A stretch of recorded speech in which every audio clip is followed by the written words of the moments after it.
நெசமா அப்போ ஏன்னு பார்த்துக்கோங்க. உங்களுக்கு ஆய்வுக்குள்ள பழைய காலத்து கிராமத்து அளவுகளுக்கு தெரியும். அப்போ வீடு மண்சோறு வீடு தான். மண்சோறுலேயே மாடி மாறி ஒன்று அமைப்பாங்க.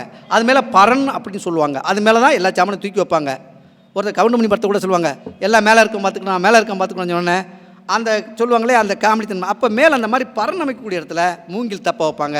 அதுக்குள்ள மஞ்சனத்தி இலை, அதுக்கு மேலே இன்னொரு இலை, இன்னொன்று ஆவரி இலை, மூணையும் போட்டு வச்சுன்னா கரையம் அரிக்காதுன்னு சொல்லுவாங்க. இந்த மூங்கில் எங்கெங்கே சம்மந்தப்படுதோ, சரி சார் மூங்கிலுக்கு என்ன சார் அர்த்தம்?